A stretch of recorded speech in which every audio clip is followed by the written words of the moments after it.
Jovan Buha! Buha! Yo, yo, I'm Jovan Buha, Lakers beat writer for The Athletic, and welcome to another Lakers Q&A. This is my seventh podcast / radio hit of the day. I have gone through the ringer, and I'm here now, and I'm ready to answer all of your questions. I saved the best for last. Shout out to everyone in the chat right now. Andrew, Kevin, Jello, Paul, Jay, Ethan, Trey. What up, everybody? No agenda. I'm just here to answer questions. Glenn S. says, yo, late night gang. Shout out to the late night gang, wherever you are. It is always late, no matter what time of the day it is. But shout out to everyone in the chat. We got Don, Baljeezy, Mo Love, LeBron James in the chat. Shabugan, Fiano, Los, Matt, Kiki, GSK. I think I said Don already. Jay Smooth, Kessel, Corey, Timothy, Mission, Angelco, Jason, DeMario, Dark Galaxy, LeBron, Purple and Gold, Ryan, Sean, World of AI or Al, Lord, Michelle, Jonathan, Aiden, Justin, Kessel, Zapular, Laker in Hawaii, Luis, Riot, Dipsy Doo, Paul, Trevon, Flying, Regine, and Boss Camp says I have the coolest intro ever. I appreciate you. Hoop63 said AK is waiting for you on his show. I just did his show, actually. So I did ESPN LA today. I did the Ryan Russillo podcast, which was really fun one to do. I did Fox Radio and Fox TV. I did obviously ESPN Radio with AK, and I did the Athletics Daily Show. And yeah, I think I did one. I did another Fox one. So yeah, I've been all over the place today. But what's everybody? What's up, everyone in the chat? Alicia, Quillen, Rama. See, we got a super chat here. First one from Corey Williams. Is AR now a good fit starting or sixth man? I've been thinking about this a lot, and I still think Austin should start. I think that sometimes I think it's as simple as if we're putting all the players on a blacktop and we are pulling or drafting the guys, Austin is the clear number 3 guy. And whoever you want to put at number 4, whether it's Rui or Dorian or Vando or Gabe or whoever you want to put at number 4, I think there's a sizable gap between that player and Austin. So just from a talent perspective, I'm not that it's not a clean comparison, but looking at like Phoenix, for example, right? Like they originally started Bradley Beal and different circumstances, but I think you at least have to keep Austin as the starter. If it doesn't work, and for whatever reason, the defense isn't good enough, or he's being marginalized too much because Luka and LeBron are just taking up so much of the offense, then I think you can reevaluate. But based on how Austin has played and the way he's played, I don't think he should be moved to the bench yet. I think you at least have to see what it looks like. What I do think should happen is I think Dorian should start over Rui to add in a better defensive option there and make Rui more of a 6-man scorer type. And then you go Jackson, Dorian, LeBron, Austin, Luka. But I think that would be my only tweak. And that was honestly a tweak, I think, even before the AD trade that they needed to make. But aside from that, and who knows, like maybe Rui just stays in the starting lineup. They try to, like, I've talked to people around the Lakers who feel like this current group, the blueprint to winning is just going to be going smaller and trying to outscore teams and kind of having more of the rotation being similar to the Knicks game, where it's a lot of Dorian or LeBron or Rui or Vando at the 5 and the 4 together. and playing centerless and just trying to outscore opponents and just hoping that the individual brilliance of Luka and LeBron can dissect and dissect defenses, make the offense basically unguardable, and then defensively, can you switch everything and just be kind of passable, average to bad defensively. So we'll see. But to get back to Austin, I think it would kind of be disrespectful, honestly, to move him to the bench with the way that he's played so far. So I don't think he should get demoted because of this trade. Again, I think you just see how it goes. And if he starts to struggle or the team really struggles defensively, then you can reevaluate and make that decision. But for now, I would keep Austin as a starter.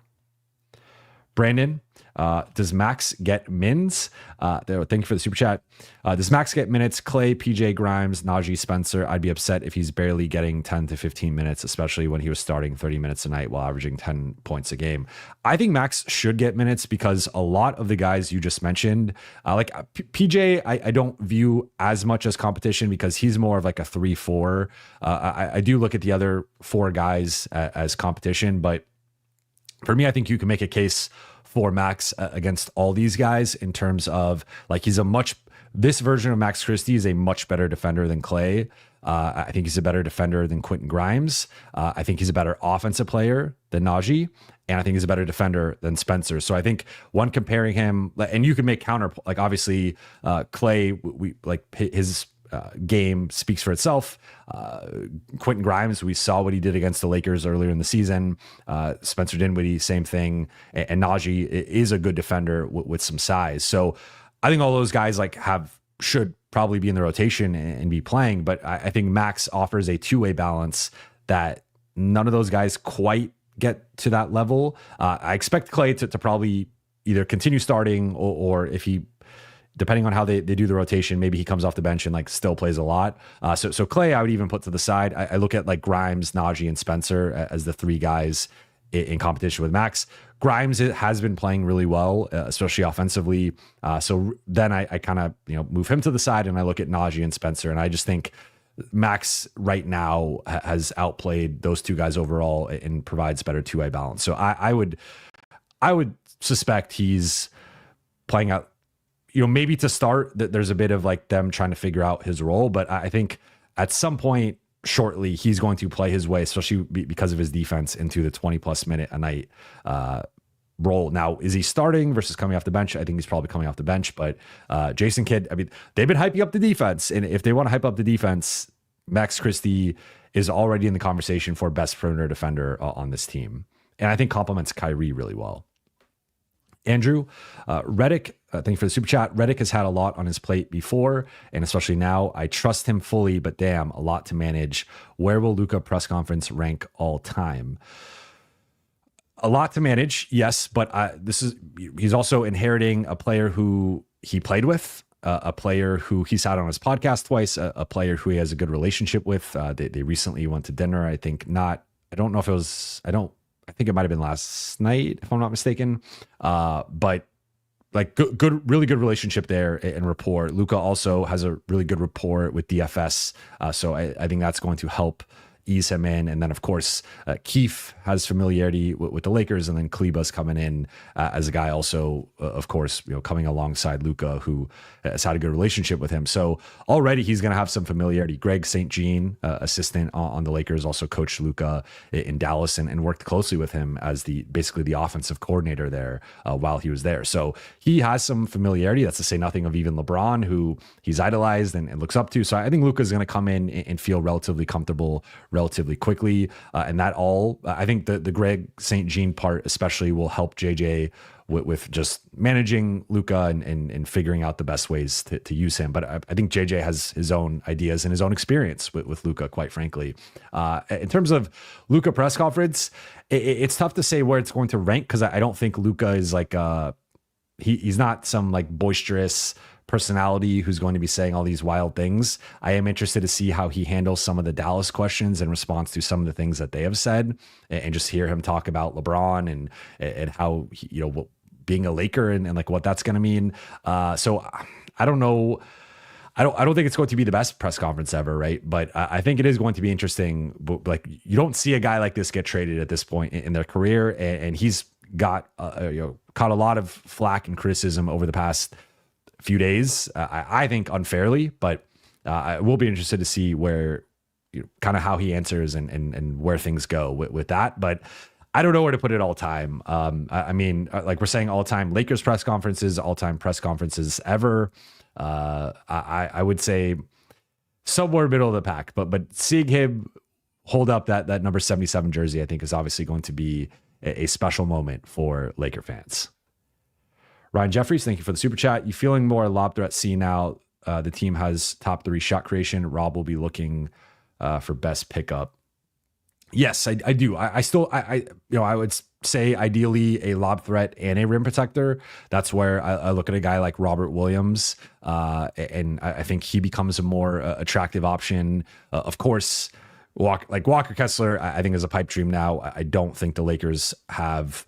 I mean, maybe if they put a pick in Dalton and a swap, that could be enough, but it does seem like, especially with the nature that the reporting that has since come out with Utah not even being aware that they were helping facilitate Luka to the Lakers and some of the backlash that the Lakers have now faced from the rest of the league. I'd be surprised if any team tries to do them a favor. And I think at this point, Walker Kessler is probably unlikely. Miles Turner is another one that not really a lob threat, like can dunk and can be, I guess, used that way, but it is more of a pick and pop big. So he's not quite that type of player, though. From a rim protection defensive side, obviously he's an attractive addition. But I look at Robert Williams and I look at Clint Capella as two guys who check that box. Clint Capella isn't not as athletic as he used to be, not as good of a finisher as he used to be, but he was a lob threat with James Harden, with Trae Young. I think Luka and LeBron can unlock that from him. And one stat that I'm sure some of you have seen, but I thought it was really relevant that I saw on Twitter was like, Luka right now leads, or excuse me, is second in the league in terms of points generated out of pick and rolls for big man partner, and LeBron is fifth. So the Lakers have 2 top 5 pick and roll generating generating ball handlers in terms of points per possession. So like that speaks to the Lakers' level of playmaking, and if you can get them.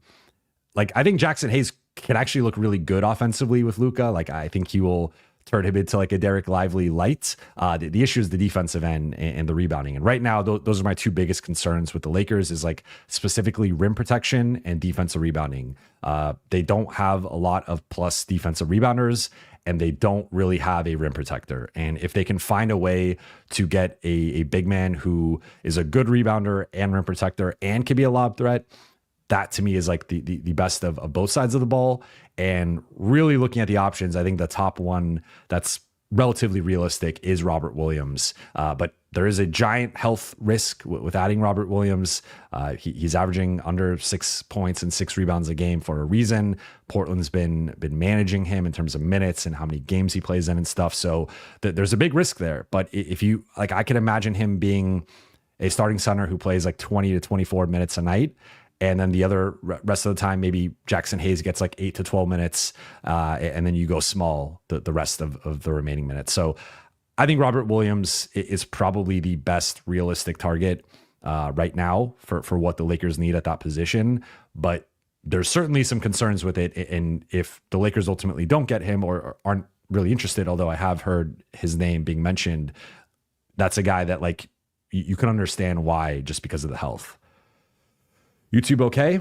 I love Goga 25 and highly underrated. Perfect for Luka, Rui, Gabe, Connect, and a first for Goga, KCP, or AR, Rui, and Cam for Goga, KCP, and a first from Orlando.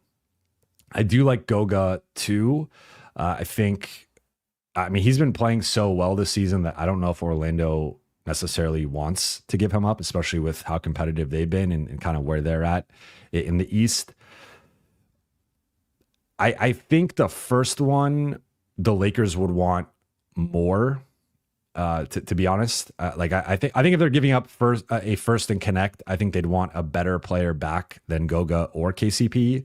And similar, like the second one is a little bit more interesting because they're getting back a first technically, but you also have to factor in that like Orlando, if they're adding AR to what they already have, that they're probably going to still be pretty good. And that first, depending on the year, might not be that valuable.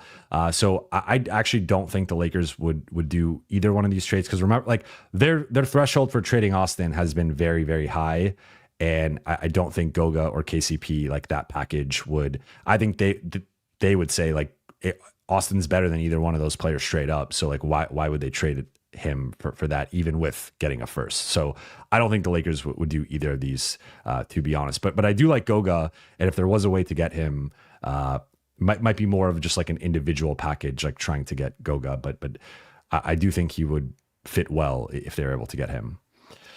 BLC is C Wood near a return. Any realistic trade for a big? Thank you. No, everything's crickets on C Wood. Like I've been saying, operate under the assumption that like just don't have expectations for Christian Wood this season. I think if anything, like there's a chance he could be traded by the trade deadline in sort of like a dump, salary dump trade, or kind of like a throw in to one of these potential deals the Lakers can make. I think a couple of realistic names would be Robert Williams and Day'Ron Sharpe. I think those are two names that the Lakers have had interest in. And I think with the current assets and the prices, like those are two names they could go get. I think some of the other names might be a little bit out of their comfort zone in terms of price. Like I think Turner and Kessler obviously were my top two trade targets. I think now that they made this move, it might be tough to get those guys. And it's still kind of unclear how available either one is.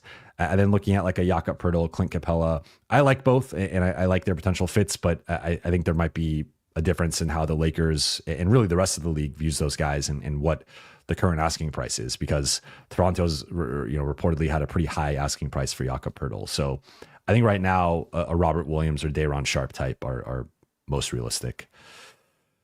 Vishal, thank you for the super chat. Buha. AD should have won Defensive Player of the Year as a Laker.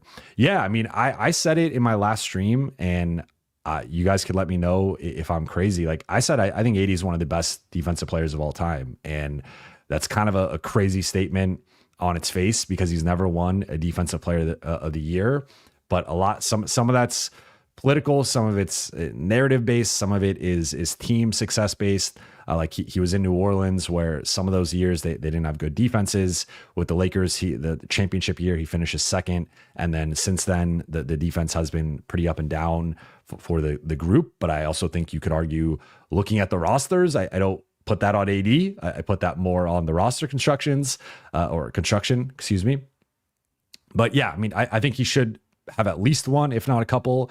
And when you look at his blend of rim protection with his ability to switch on to guards and wings, and like I think some of the defense that AD has had against Steph through the last few years has been incredible. It's been arguably the best defense we've seen from a big man against Steph, like a true big man. Because there are some guys that you can kind of qualify, or kind of say that they're a big man, but like a true 4 or 5 guarding Steph and switching on to him, and like it's basically been Kevin Love at the end of Game 7, but like a lot of possessions of AD doing that. So I think I'm with you. Like I think AD is it's honestly a crime that he's never won a Defensive Player of the Year for how great he is defensively, especially in comparison to a guy like Rudy Gobert, who we've seen continually get played off the floor or be minimized impact-wise defensively in the playoffs.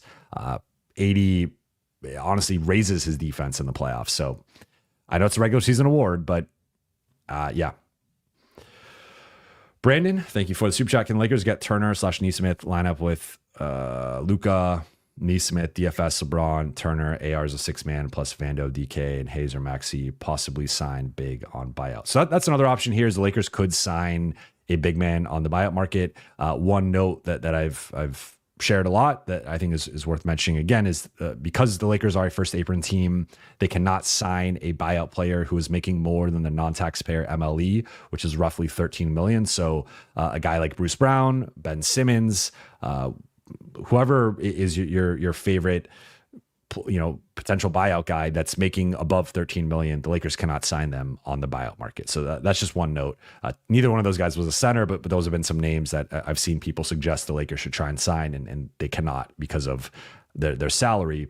But certainly there could be a buyout big that becomes available that if I'm a big right now, I am trying to get to the Lakers because you have a shot to start and play a big role next to Luka, next to LeBron, and look really good. In terms of Turner, Nesmith, so based on me reading between your rotation here, I'm assuming it's Rui and Gabe and a first, and you have them keeping Dalton. So it's probably a first and a swap and a second or something like that. Like maybe it's possible. I do think Toronto, Indiana would probably want close to 2 firsts for that package, especially taking on Rui and Gabe. So I don't know if the Lakers can. I mean, they don't have 2 firsts to trade. I don't know if a first and a swap is enough, but maybe they this might be semi-realistic. But I do think the Lakers would have to put a first, a swap, in a second, or maybe even 2 swaps on the table. That's a steep price to pay. I don't know if they'd want to do that. And even then, I think Indiana kind of wants 2 firsts for just Turner, to say nothing of Nesmith. So maybe they could get close, but I would lean toward Indiana probably wanting more than the Lakers can offer for that combo. Mo Love, teams trade with us after shutout of Luka. Yeah, I still think the Lakers are more likely than not to make a trade before the February 6th trade line. I just think it's a matter of how big the trade is. Again, talking to more people today, it sounds like they're preparing for LA to make a smaller trade.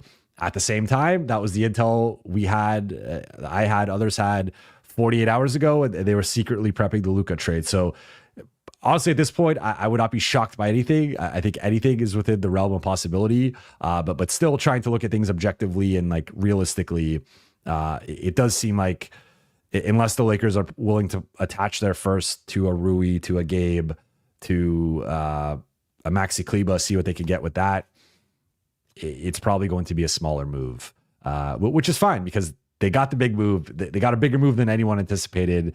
Their future is incredibly bright. And I think if they can just add a decent to solid center and have that guy start, they're in a great position to go on a run in the playoffs.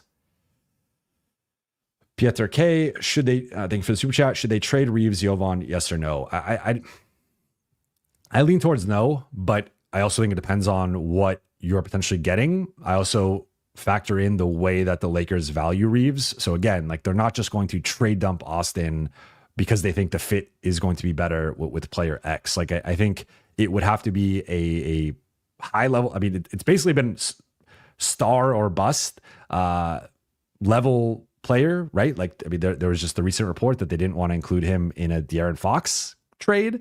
And that was before the Luka trade, obviously.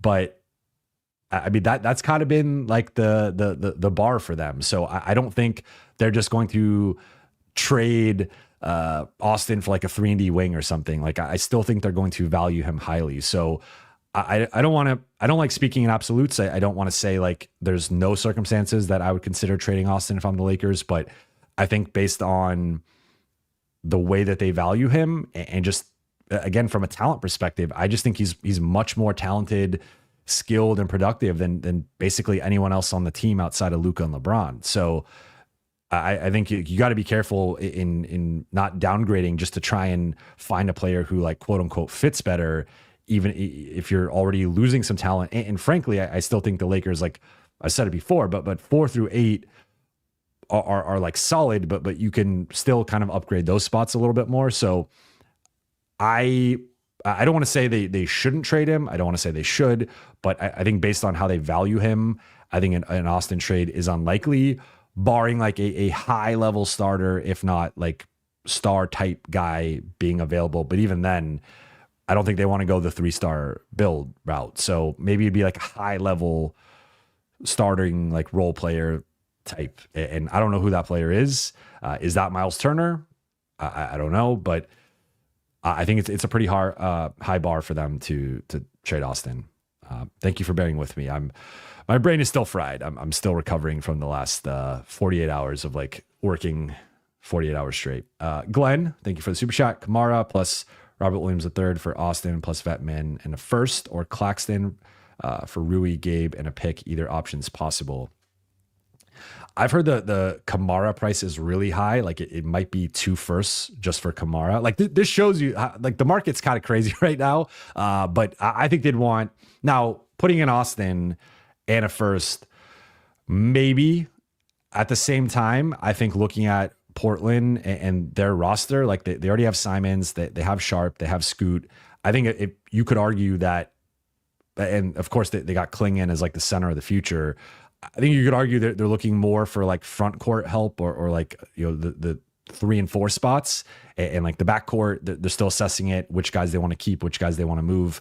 But really, I think that the biggest holes on the team are at the 3 and the 4, not necessarily at the 2. So I'm sure they'd consider it for Austin in a first, but I think they'd probably want more, which is kind of crazy. But you know, I'm just the messenger here. Claxton for Rui, Gabe, and a pick is interesting. I think that's like I don't know if Brooklyn's getting a much better offer than that. I don't think they'd love to take on Rui and Gabe because they've been trying not to take on money. I'm trying to see Claxton's contract again. I know he's making in the low 20s, but I don't remember how many more years he has. So Claxton's making 27.6. It's actually a descending contract, which is rare, but I think that actually would work for the Lakers. So he makes 27.6 this year, 25.4 next year, 23 the following year, 20.9 the year after that. So he does have 3 more years, but it's a descending contract, meaning it's going down in value, which is, again, an interesting structure there. I mean, in terms of salary, Rui and Gabe gets you there. And I mean, if it's an unprotected first, I think Brooklyn considers it. I think they probably still want more. Like everyone overrates their own players. Maybe when it comes down to the deadline, some of these prices decrease. But I've heard they want a first plus something else for Claxton. But frankly, if they get an unprotected Lakers first, I think they have to consider it. Stephanopoulos, thank you for the super chat. While this was a home run of a trade, I hope Rob didn't prioritize Dalton over Max in the trade. Would have preferred Dalton plus 2 firsts if needed, but oh well.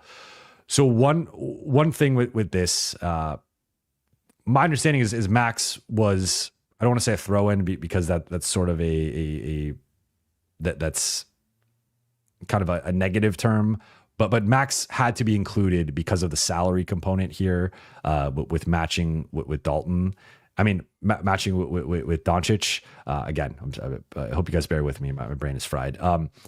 So Max was included to help match the salary that Dallas was sending out, and they didn't really have, like, you could have technically, I guess, done like a couple minimum guys, but I think like that would have come at the cost of potentially another pick and maybe even another asset, depending on how Dallas valued Max. So I like, if Dalton and Max are making the same amount of money, then I think you could have that criticism or that observation. But because Max was making almost double the amount of Dalton, I think that's what kind of complicated this. I'm with you. I would have prioritized Max over Dalton. I think Max would have been a tailor-made fit next to Luka in the backcourt. And if Max was still on the team, let's say you swap those two, then I think it's a different conversation of like, should Max be starting over Austin? And does Austin make more sense as a 6-man? That I'm more open to. If it's Gabe Vincent as the alternative, or going super funky with like Vando or DFS in like a weird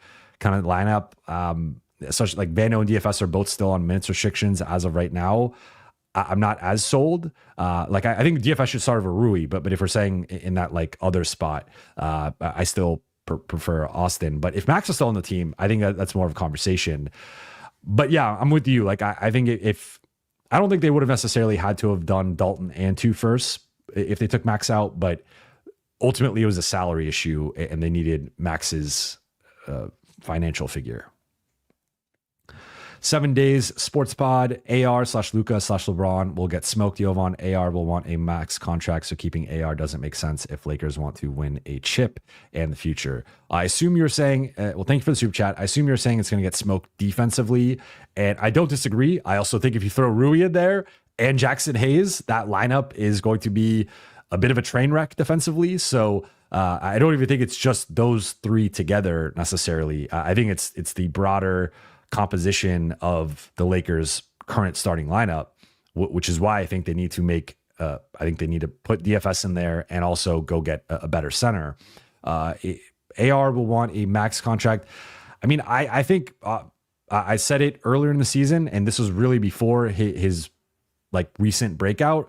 I thought Austin was going to command at one point 25 plus million. I think he's played his way into 30 plus million, and really might be playing his way into like 35 plus million. So to your point, like that's not max money for him. I think his max would be around 40 something or around 40. I don't think he's going to get quite that high necessarily, but I could see him in that 30 to 35 million range easily annually. And to your, like, Lakers will obviously have a decision to make with that. Austin could be an unrestricted free agent. He could opt out after 2026. But again, I don't think the Lakers are going to just trade Austin just to trade him or like dump him. I think they want to get a certain type of player, a certain level of value. So that's where, again, I'm not saying they should keep him at all costs. I'm not saying they need to keep starting him at all costs. I'm just saying, I think based on where things are currently at, they have a high bar for trading him, and he's clearly been their third best player by like a long shot this season. So I don't think just because they bring in Luka, he should move to the bench. I think you should at least give it a little bit of time to see what it looks like and then reevaluate it and reassess. But I mean, you bring up a good point. Like they're going to have some tough decisions to make. And that summer will also be a summer they could potentially sign a max free agent. They could have max cap space, and they'll have some tough decisions to make. So I'm not saying they should not trade him. I'm just relaying like the Lakers have they value Austin a certain amount. So I don't think they're just going to trade him for some of the names that I've seen suggested. Michael D, Mavs fan here. Are you guys taking any Nico Harrison basketball war crime refugees? Refunded both of my tickets for Gabe's this month. Just crushed, shaking my head. Thank you, Michael D. I didn't know you were a Mavs fan. I thought you were a Lakers fan because you're on almost every stream. But shout out to Michael D. I mean, that's just Nico Harrison. Like that is.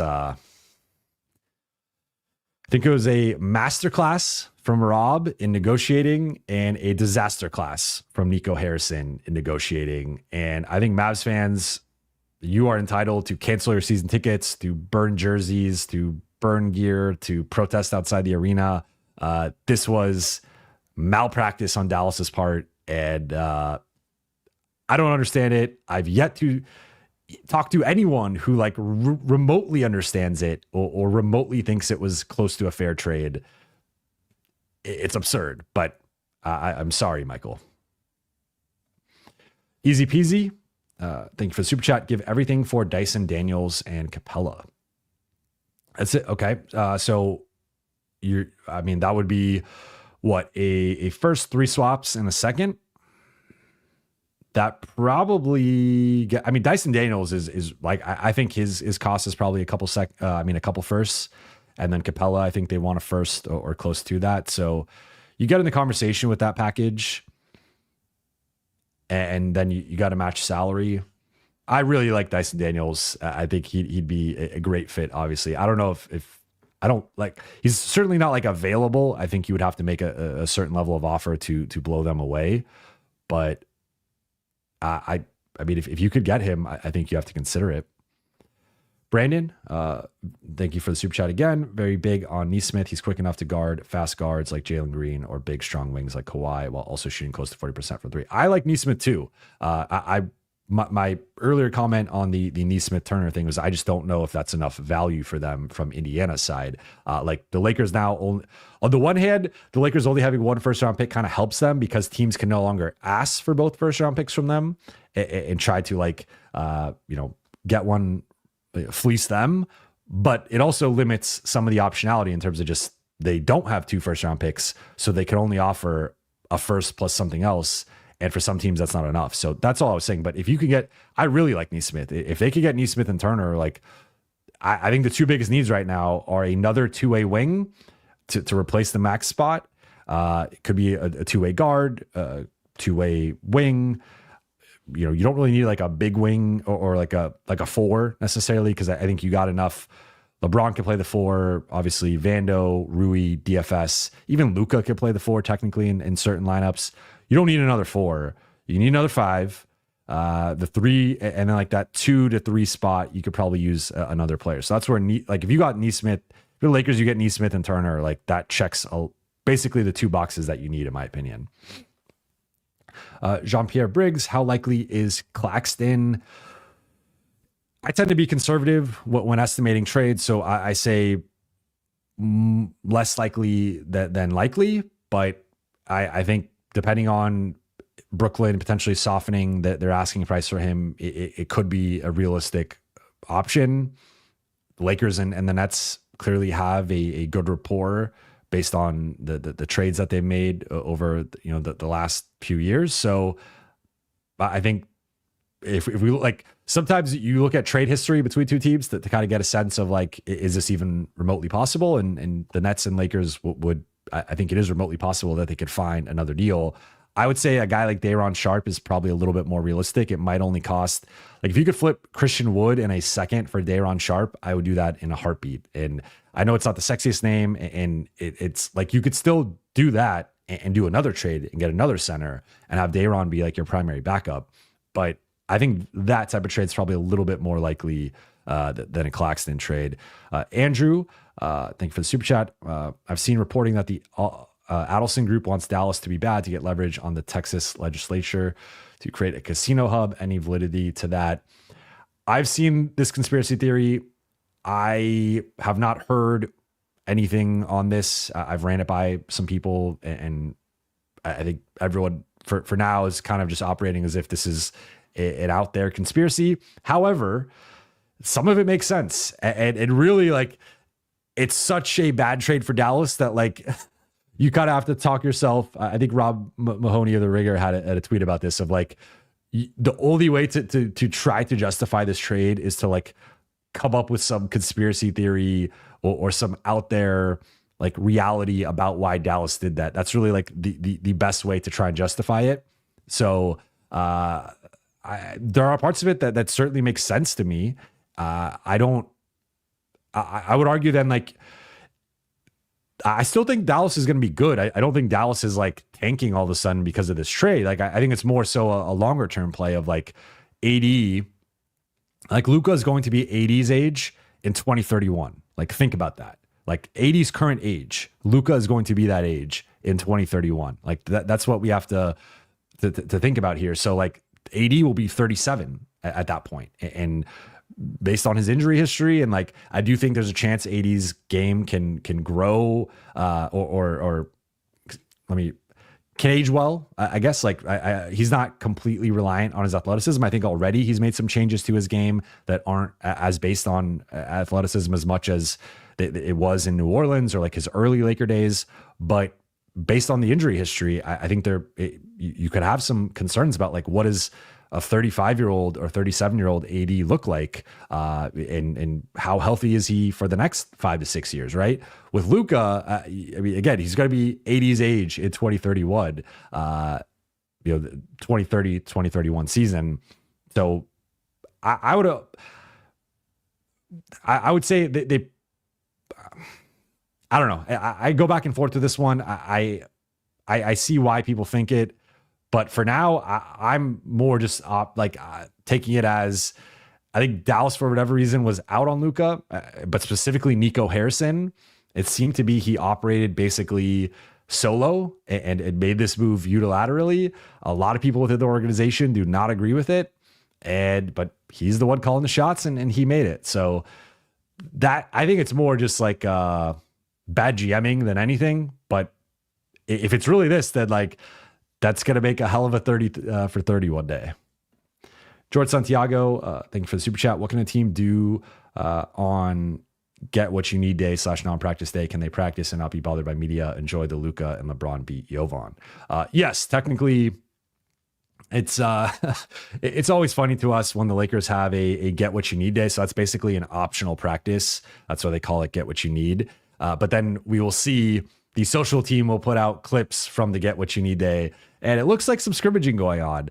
So technically, you're not supposed to have like an organized element in terms of like going over plays and scrimmaging and like some of the components of a traditional practice. In that case, you're supposed to have a media availability. Like that's just the collective bargaining agreement and how that works. So the loophole is they call it an optional day, Get What You Need Day. And they could do shooting drills and like light, 2-on-2, 3-on-3 stuff. And technically they could do whatever they want. They can do a full-on practice or a 5-on-5, but if it consistently like gets out, and sometimes the best part is they will have a Get What You Need Day, and then the players will refer to it as a practice, or they will share something from it. Like yesterday at practice, we watched film, or we did this one drill or something, and it's like that's technically not what's supposed to happen at Get What You Need Days. Like if they have a film session, that technically counts as a practice, and that's supposed to have an availability. So that's kind of the gray area with it, I guess, is like they can technically do whatever they want behind closed doors. It's just when they promote it, or a player or coach talks about it, like coaches sometimes will accidentally spill the beans on it. That's when it kind of violates you didn't have media availability with this. But so for tomorrow, Lakers have the Luka Doncic intro press conference at 9 a.m. That'll be Luka and Rob. At 9:30, it'll be Markieff Morris and Maxi Kleba. And then they were originally considering having shoot around. They won't be having shoot around. And then it'll just be JJ talking for the first time pregame against the Clippers. But to your last point, I'm thrilled to be covering the Luka LeBron beat.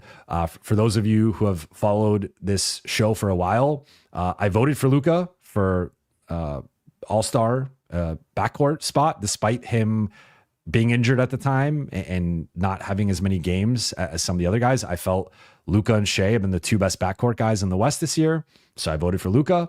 And part of it was pedigree for sure, but I thought he was having, like, Dallas was number 4 in the West at the time he got injured. And I've said on here multiple times, I think Luka is the second best player in the league. So you guys know how I feel about Luka. But yeah, I think it's going to be awesome to cover those two guys, especially Luka's half Serbian. So on a personal level, we have a connection there. Shabugan, thank you for the super chat. If they're not using the pick now, what are they saving it for? What is the plan next season? The assets don't really get better. So they do get an additional pick swap this summer. They get the 2032 pick swap. So they'll have 4 pick swaps and 1 first. I think I think the plan would be to potentially trade for someone longer term, either next year or even the 2026-27 season, having more assets. And I believe at the 2026 draft, they will get access to trade that, I believe, though I'm not quite sure on that. I might have to brush up on, trading 2027 and 2029 does limit some of the flexibility. I think that they might only be able to trade 2026 like on draft night, if I'm not mistaken, or draft day, they get access to trade the pick. So I think technically with the Stepien rule, you can't trade the picks in alternating years, like in advance, but once the draft day starts technically, like then you could trade it as of the draft. So it's like a little distinction there. But I think for them, it would just be the longer term. Like, I think the biggest thing here, and I've touched on this, is like, I think they've shifted from LeBron's timeline to Luka's timeline. That is my understanding. And the biggest thing with that is, yes, Luka wants to win, and he wants to win now. He wants to win this season. But I think they're trying to be shrewd about how they approach it and not just do a short-sighted, let's try to see if we could win this year or next year type move, and it more be, can we add someone? And that's where like a Nick Claxton is an interesting one, because I think he helps you now and longer term. And that's a guy that if you can get, I think would make a lot of sense. But I think that they don't want to trade for, that's like the the counterpoint against like a Jakob Poeltl or a Clint Capella is those guys are a little bit older.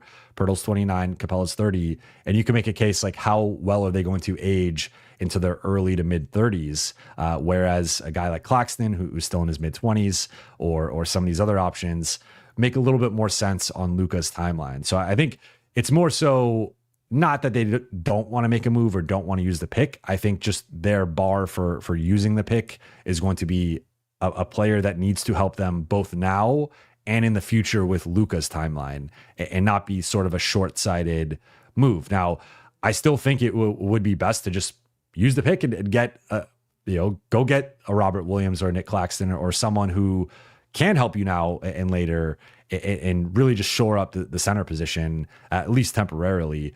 Because I think you could argue, like, you can still make a case if you give Luka and LeBron the right center, like, this team could do damage in the playoffs. No team, I can tell you now, is going to want to face Luka and LeBron in the playoffs. Luka is second all time in average points per game in the playoffs, behind Michael Jordan. LeBron James leads the playoffs in total points. Those two guys are both playoff killers, and you are not going to want to face them with the ability to game plan and dissect and just assess your defense. No one's going to want to play the Lakers in the first round, regardless of what seed they are. So I have been long in the camp of, like, just go for it, be aggressive. That's why I like the Luka move. It was a move that helped you now in the present, in terms of adding just a better player, but also long-term, obviously. And I think the Lakers should try to get the best center they possibly can ahead of the deadline. But I'm more relaying what I've heard, and we'll see ultimately what they do. Baby father, Jovan, mi hermano. Shout out to baby father with the bat emoji. What do you think about Ayton to LA? Ayton just makes too much money. That's what I come back to. Even Rui and Gabe does not get you there. So ultimately for me, I also think the defensive end, I don't think Ayton's good enough. He had the really good playoff run with the Suns, and then he slipped. So I'm out personally on Ayton, especially at that price. If he got bought out again, though, because of the first apron, the Lakers couldn't sign him. But, like, if we're just talking about, like, the opportunity of, like, you could sign him for a minimum, or he was on a different contract, I'd be more open to it. I just think he makes too much. Stephanopoulos, thank you for the super chat. Many analysts and insiders are painting this somewhat of a repudiation of LeBron/Clutch. Is that the sense you get, or do you buy their lockstep? I think it's somewhere in the middle. I do not think they're lockstep, and I have made this point before, and I will make this point again. LeBron has wanted a third star type for years. He wanted Kyrie Irving, he wanted DeJounte Murray, he wanted Zach LaVine, and the Lakers did not go get that third star because of the Westbrook trade and the fallout from it. AD came out and said, and it was the worst kept secret, but AD came out and said, I want to play power forward, and I want you to go get a center. And he's told the front office this every year, and that was about as direct as it gets. And yet, if you look at the last few years, the Lakers have continually signed vet minimum centers and not prioritized adding a center. It's been basically every other position outside of center that they've prioritized. AD also wanted James Borrego. That was the coaching candidate he backed. They got JJ Redick instead. So I would argue, like, yes, there are counterpoints to this. Of course, drafting Bronny and signing him to a 4-year deal. Of course, the revolving door of Clutch clients often on the back end of the roster. But in terms of some of the bigger moves that AD and LeBron have wanted, the Lakers have ultimately not done those moves. And so I would not say that they are quite in lockstep, because I think if they were in lockstep, the roster would look a bit like there would have been no picks. And now I think this has actually aged well for the front office and ownership, because they were able to then go out and get a Luka because of how they manage some of these assets. And ultimately, I mean, of course, the opportunity was presented to them, so it's not like they went out and pursued it, but had they traded all the picks, they would not have been able to get Luka Doncic. Like, it would have been, even if they offered AD and Max, like AD, Max, and Dalton probably isn't getting it done. You needed that first. So in a way, it worked out for them. But I don't think it's sort of like I think it ultimately just comes down to Luka Doncic was available, and I talked to someone today, and they were like, I kind of posed all of the criticisms and sort of the stuff that's come out from the Dallas side, and they were like, is Luka the second or third best player in the league? Yeah, I think we'll take that guy and figure it out. Like, we're not concerned about any of the stuff coming out from the Dallas side. So that to me is like that is basically the core of it. Of the Lakers just view it as like, we got a top 3 player. We'll figure it out on the fly. But like, this is a dude. He just led them to the finals. He's basically every year is a walking like 30-point, almost triple double. Like, this dude's a beast. Like, we're not going to overthink this. So I think it was more that. And then of course that there might be like an ancillary benefit to potentially not having Clutch have as much power, to be quite frank. But LeBron is excited to be a mentor to Luka, is excited to play with Luka. So I think like there's a little bit of a gray area here where I think they haven't always seen eye to eye, but I think LeBron loves being a Laker, loves being in LA. He wants to retire a Laker. He could have asked out if he really was upset and wanted to go to Golden State or somewhere else. He could have done that. He didn't. So I think they haven't always been in lockstep, and it hasn't always been the vision that they've wanted. But at the same time, LeBron loves being a Laker, and I think ultimately like loves playing with his son. I think he's going to really like playing with Luka, and I think they're going to try and go win a championship. So I think, like, as I like to say, two things can be true at once. And I think that there's been some tension for sure, and the two sides have not always seen eye to eye, but they're sticking together through this. And I think ultimately the Lakers like being in the LeBron business, and LeBron likes being in the Lakers business. Andre Miller, thank you for the super chat. Buha, Houston Mavs, SA, San Antonio, OKC will be much better next year. Rob needs to understand that and go for it now in this open West year. I mean, that's a good counterpoint. And the Lakers, I mean, Lakers should have a similar roster next year based on the contracts. Like, DFS has the player option, which, he could opt into, or the Lakers could sign him to a new deal. Vando will be under contract. Rui will be under contract. Gabe will be under contract. Austin will be under contract. Luka and LeBron can opt out, but theoretically seems like he's either going to opt in or opt out and resign, opt out and extend, but whatever. So those are all, or I guess he wouldn't be opting out to extend, but you get my point. It seems like LeBron will be a Laker next year. So they should have a relatively similar roster. It's really like Cam Reddish will be unrestricted. Jackson Hayes, Christian Wood, Dalton will still be under contract. So like, for the most part, that they're going to have basically the current roster, minus a few of the minimum guys. And to your point, like, yeah, like San Antonio, I think next year, especially with Wemby year 3 and Fox with a training camp and an off season and all that in San Antonio, like, that's going to be a scary team. OKC is only going to get better. They have multiple guys not yet in their prime in their rotation. Houston should continue to get better. Dallas, I would say, I'm not convinced that Dallas is going to be much better next year. You could make the argument for continuity, but AD will be in his turning 33.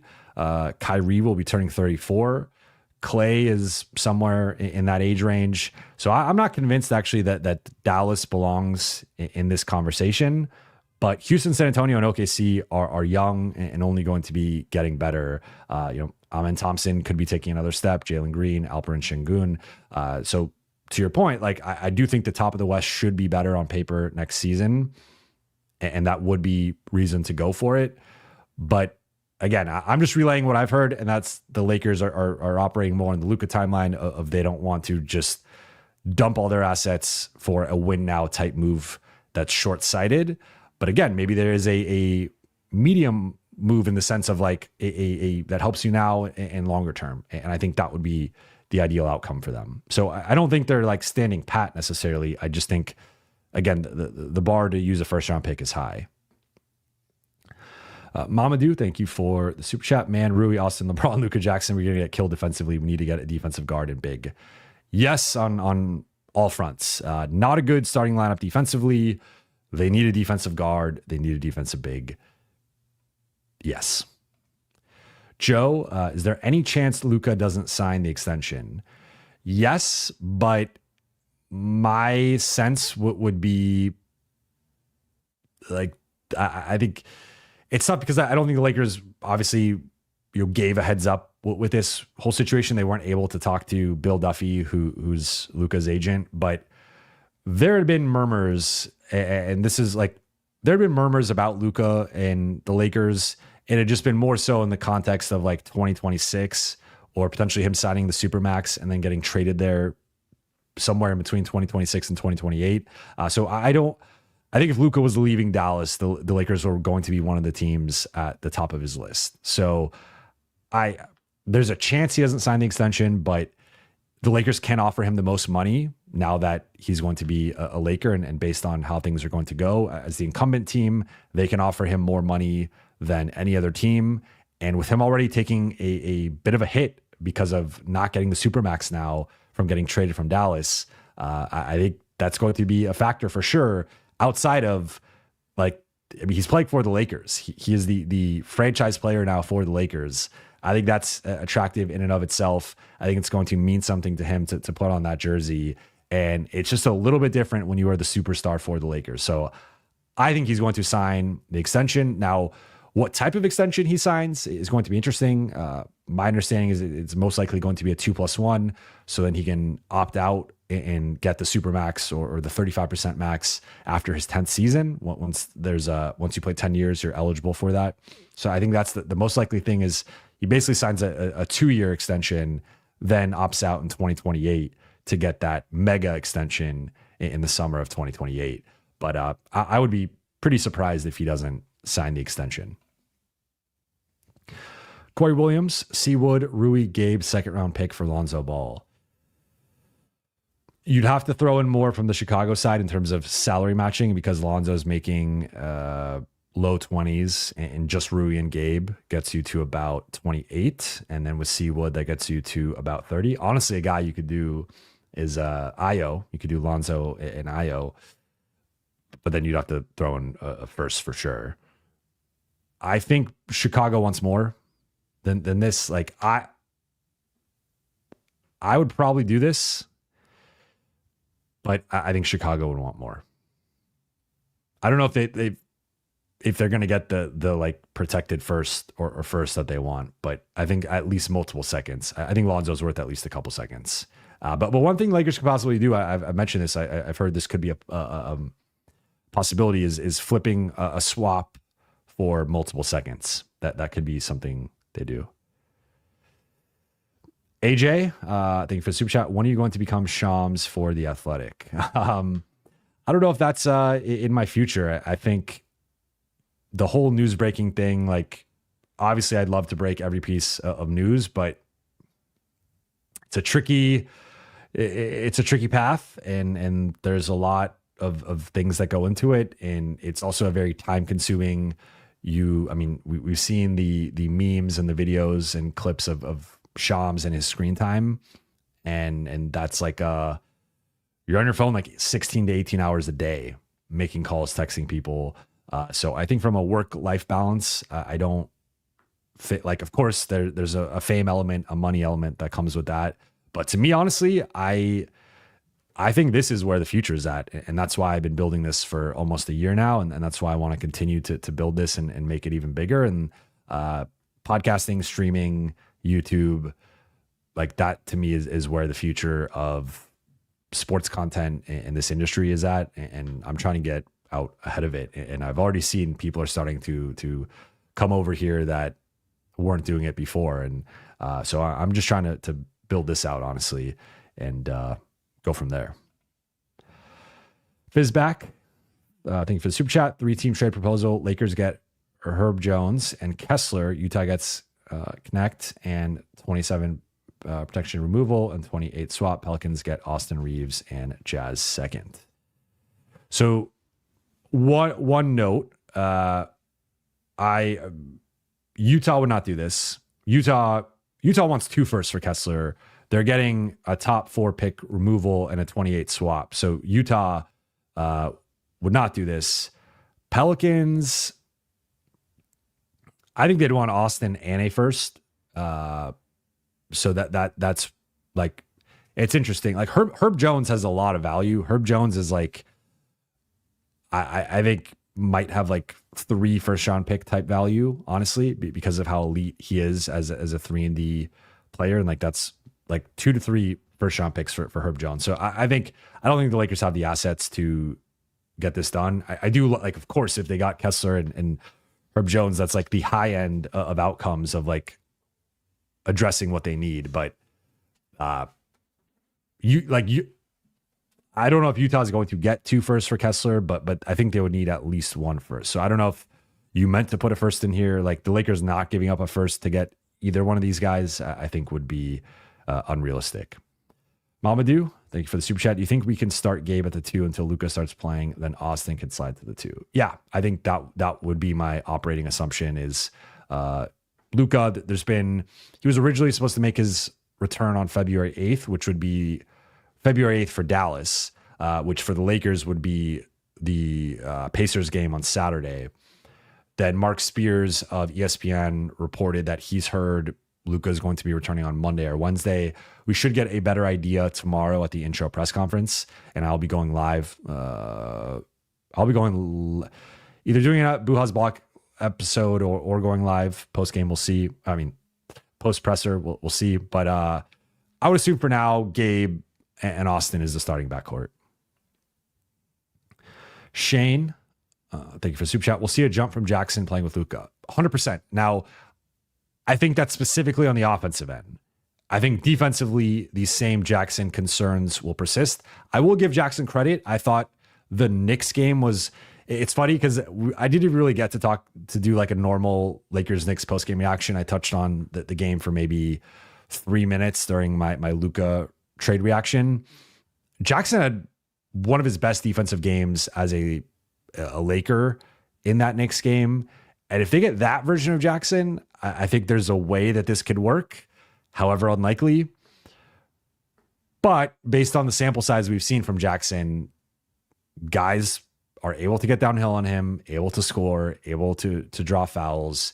He's not a good defensive rebounder. So I think Luka can unlock we could see 4 to 5 lobs for Jackson a game. I wouldn't be shocked by that. And he could look like a really competent, solid offensive threat, but there's still the defensive concerns. And that's ultimately where, it's going to be tough for the Lakers, especially if it's Jackson, Rui, Luka, Austin, LeBron. I mean, you don't even have to target guys. There's just going to be some openings in there that lead to layups and offensive rebounds. Mo Love, legit reporting since all secret and anonymous. I'm not quite sure what you mean by this question.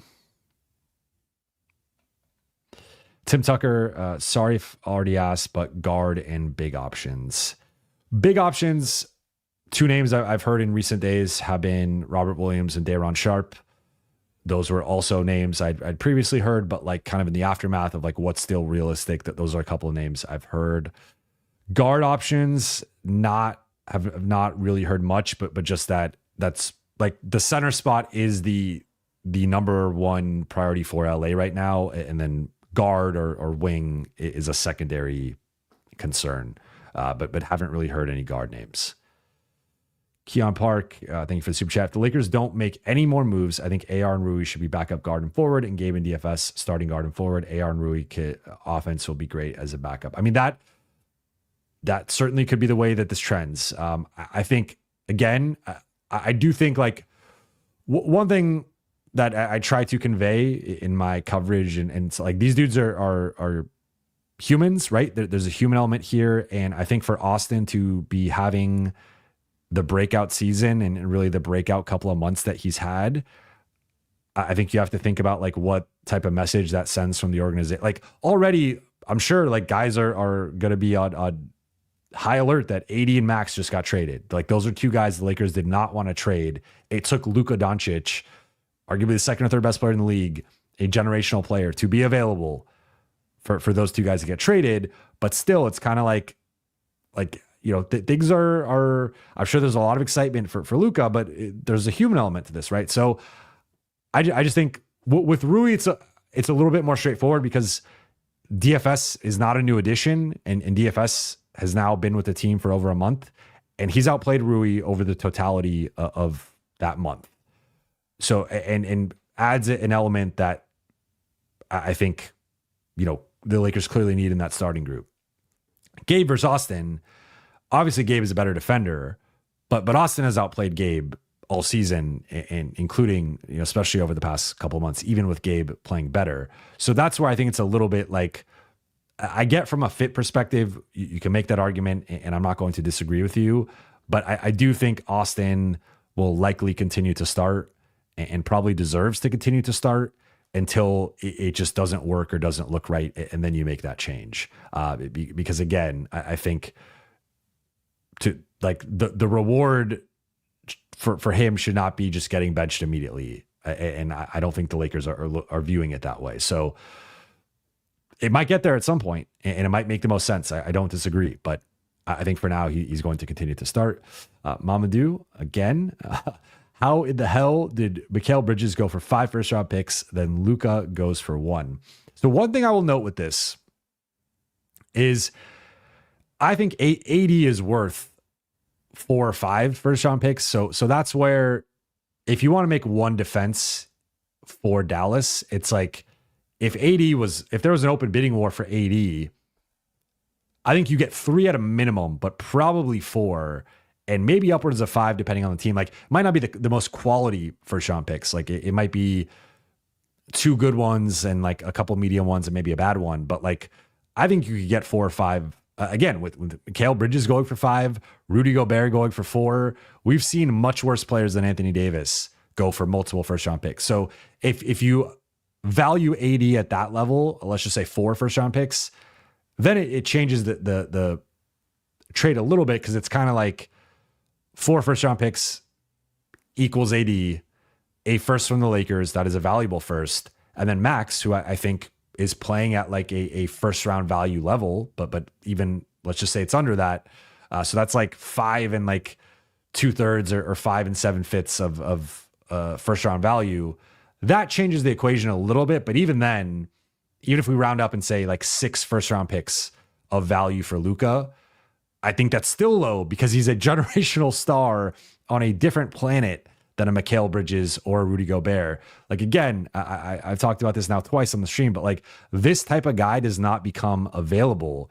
This is the first trade in NBA history with 2 All-NBA guys being traded for each other the following season.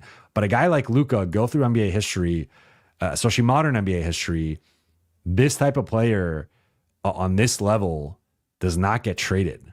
It just does not happen. So I think if there was an open bidding war for Luka, you'd be getting 5 to 7 first round picks, depending on the team, in addition to young talent, like high level young talent. So I actually think if you view AD as like multiple firsts, it does make the trade like a little bit more fair, but still, I think they could have gotten like a motherload offer if they had an open bidding process for Luka. So that's kind of like, again, I think AD is kind of close to worth the 5 firsts, but that's it's impossible to calculate. Like, but look, if Dallas can make AD available next year, and we'll see what he goes for, right? Like, I would not be shocked if at some point they end up flipping AD. Richard Alcala, thank you for the super chat. I'll get criticism for this, but what the heck? Just a thought. What about LBJ off the bench? Starters: Luka, AR, Rui, DFS, Jackson / Capella. Bench: Gabe Vincent, Dalton, LeBron, Vando, and Christian Wood. I think actually the most improbable part of this whole entire thing is Christian Wood being in the rotation, because again, I don't think he'll play. But in all seriousness, no. LeBron is not going to come off the bench. That's never going to happen in his career. He will retire before he comes off the bench. So no. But I mean, there's, yeah. I'm considering it, like further trying to explain this, but I'm not. I do appreciate the super chat, but LeBron's not coming off the bench. Silent DCM, since he can't be aggregated. Again, my reading comprehension right now is poor. Would either side consider Maxey for Jonas? Not an ideal fit, but Maxey hasn't been good. And Maxey might be out for the rest of the season. He's not technically been ruled out for the rest of the season, but he fractured his foot, had surgery. Not a good sign. And maybe we'll get some clarity tomorrow. But to your point, he cannot be aggregated, which means he cannot be combined with another player in a deal. It can only be Maxey by himself. Similar, Shake Milton can't be aggregated. Markieff Morris can't be aggregated. And DFS can't be aggregated. So all those players, if they're traded, have to be traded individually, cannot be combined with any other salaries. Maxey for Jonas, like, I guess at this point, I would take Jonas depending on the thing is like Maxey has one less year than Jonas. So if Washington does this, it's really a tanking move to take on an injured player who makes, or, has one fewer year. I don't love it. I honestly, if they got Jonas, I would just prefer to start Jackson over Jonas and then have Jonas as a backup center. I think Jackson's probably better defensively than Jonas. And I don't think that's a crazy take.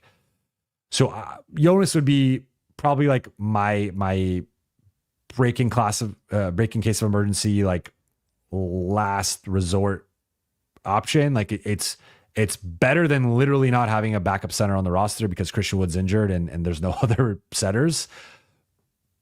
But I really would like to avoid Jonas if I could, if I'm the Lakers. Arthur Johnson, maybe the Mavs did not want to pay the Supermax. This is a good point, and thank you for the super chat. The Mavs, well, they got under the tax with this deal, so they saved some money, a lot of money, and this is going to probably be a new reality with the NBA in terms of teams and the Supermax and some of the difficult decisions that they're going to make. And it's funny because they created this to incentive structure to try and keep players with teams, but it might just lead to more situations like the Dallas situation where it's like, we don't fully believe in this guy. We're not ready to commit the Supermax to him. So we're just going to trade him. And it could have it could backfire on the league and the CBA and just how team building works. So that's a really good observation. It's one that I haven't really touched on, but because I haven't really touched on the Dallas side as much other than just flaming it because I still don't understand it. Even then, why are you buying a team if you're not going to pay a 25-year-old superstar who just took you to the finals, the Supermax? Like if Luka took them to the finals like 3 years ago and they lost in the first round like three years in a row, and it was like he had some embarrassing performances or like this or that. Like I know I think game 3 of the finals, the defense was pretty rough. It was a pretty rough performance overall. But like just looking at it objectively from a results perspective, conference finals, last year, dude averaged just under 34 points a game and basically a triple-double. Took them to the finals. And yes, this year the numbers were a little bit down at like 28, 8-8 or 8-9, whatever. But they were still a top 4 team in the West when he was healthy. Like, I just don't get it. I don't get it. I will never understand it. Time will tell. We'll see how this trade ages. But for now, I just cannot understand it. AJ, Cam Johnson, an option for a first and Reeves. I think Brooklyn would consider that. I don't think the Lakers would do it, but I think Brooklyn would consider that. Like Reeves isn't quite on their timeline. I think they're probably looking for guys a little bit younger. Austin's already 26. He's younger than Cam Johnson, but I think they'd consider that. But again, I don't think the Lakers would do that. Here we go. Ricky Starks. I know it's underwhelming. Maxey in a second for Jonas. It is underwhelming. I think that's like the bare minimum I'd want if I'm the Lakers, but maybe that ends up being their best option. I think we saw like Jackson Hayes look like an all-star against Jonas, and that's an indictment on Jonas. Tim Tucker, thank you for the super chat. Potential co-stars for Luka, need it for 2K. I think I'm not going to put anyone out there, but I will say, look at the 2026 free agent class. Look at who's available. Lakers could have max cap space.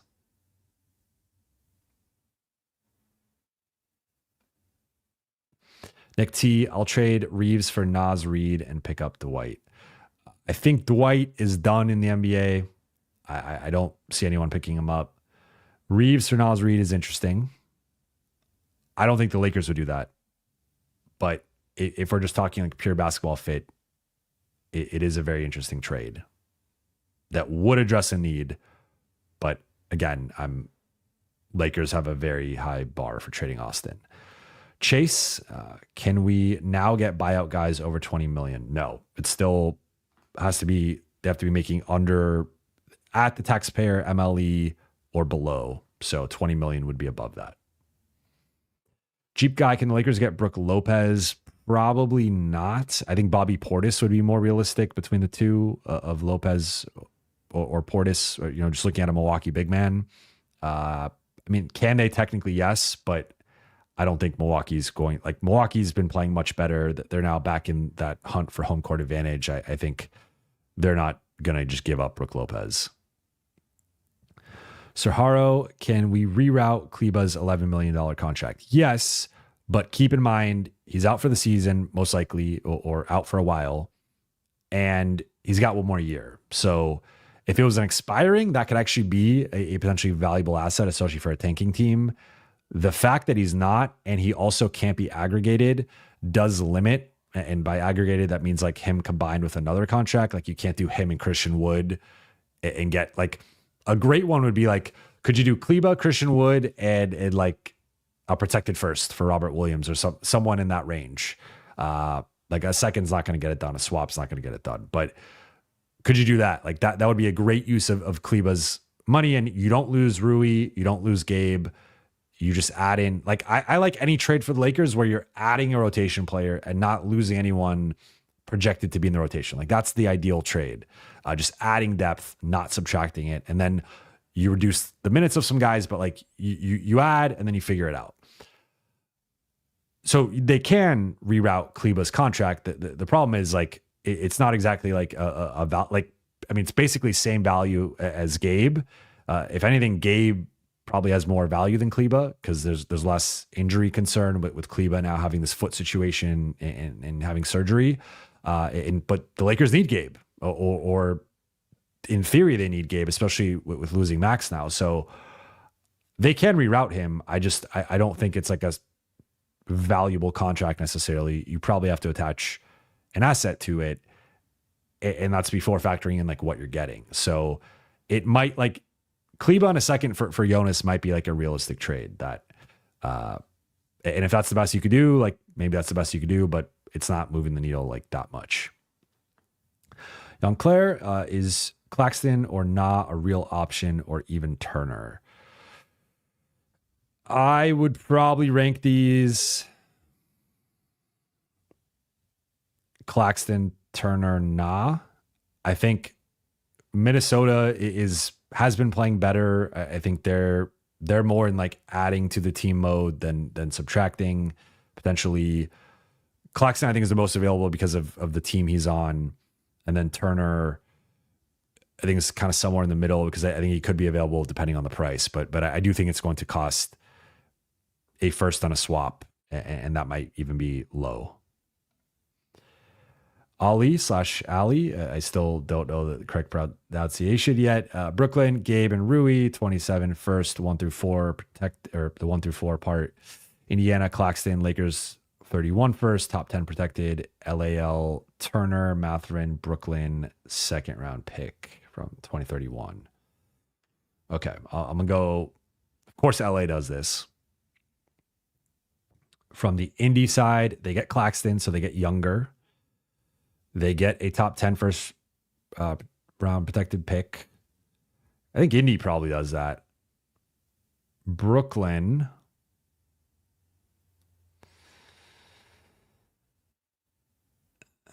I think Brooklyn would want more for Claxton. So that's because really, like, you can package it as saying you got a first round pick, but like really you're only getting a first round pick if it's in the top 4. And based on LA having Luka now, I'm going to go out on a limb and say the Lakers are not going to have a top 4 pick in the 2027 draft. I think that's probably a fair assumption. So you're basically getting nothing there, and you're trading Claxton for Gabe and Rui. So I would say Brooklyn vetoes this. Angelco, yo. Thanks always for the excellent quality content, Jovan. Thank you. Which of the bottom teams hoping to land Cooper Flag have the best assets for the Lakers to try and deal for? I will pull up the NBA standings. Washington does not have the best assets. Charlotte has some interesting assets. Brooklyn, of course. Toronto. That's about it. In the East, I think everyone else is trying to be playing. Like Philly gets interesting but I think they might not be tearing it all down yet. In the West, Utah, New Orleans, Portland, and then everyone else is kind of going for it. I would say that's tough. Some combination of Utah, Toronto, and Brooklyn are probably my top 3 in terms of potential players that could help the Lakers. But Portland obviously has some guys. Charlotte is interesting. Like none of those teams have like incredible guys. Obviously Kessler, but again, realistically, and I like Robert Williams. Brooklyn, I like Claxton. So I would probably say Utah, Toronto, and Brooklyn, kind of like first glance. Going through the rosters and cap situation, I might have a different answer, but those would be the 3 for me. King Rifa _Chifa. I friggin' hate Ainge. LOL. Wow. Way to start with some heat here. We even got him a free second. Let's just get sharp. 23 cheap, and next year he could be your backup if you get a more ready big. I like Day'Ron Sharp. I like the concept of getting him, especially if it's only a second. The Daddy Age part is funny. It is funny that he helped the Lakers get Luka and also lower the value of the pick that the Jazz are getting from the Lakers. Because again, I just mentioned top 4 Lakers would keep as currently constructed, but I don't think it's going to be a lottery pick either. So I think the Lakers are going to be sending the Jazz a pick in the 20s in 2027. So Danny Ainge kind of screwed himself with that one. All for Jalen Hood-Schifino because they did the trade with the Clippers to create the roster spot to get Jalen Hood-Schifino, which is, I will leave that one. Michael Kono or Kanu. Why do people believe that the Lakers can afford to punt on the season? Luka signing a long-term extension is contingent on the team actually being good. I don't think anyone thinks the Lakers should or can afford to punt on the season. I just think that they're trying to be diligent with their assets, which I think, again, like we've seen it. I think that the best example of mismanaging this was like LeBron, his first tenure in Cleveland. They made a lot of short-sighted win-now moves that backfired and did not work out. And I think LA is trying to avoid that. I think it all comes down to price and what's available and whatnot. If you can get a Miles Turner, like go get a Miles Turner. If you could get a Walker Kessler, go get a Walker Kessler. If you can get like high-level impact starters, go get them. But I don't think they want to necessarily overpay and hamstring themselves from improving the roster when they have the opportunity to make an even bigger move. So that's, I think, the calculation they're trying to make right now. But in general, I'm with you. I think they should try to be aggressive in the next 3 days. I just, but I don't think they're punting on the season by any means. I think they're just, I think that the timeline has shifted a little bit in terms of them having a little bit more flexibility longer term, if that makes sense. Aiden, when did you become a Lakers fan? Also, 31 trade. So you're saying like what I would give a first round pick for here? I became a Lakers fan when I was 8.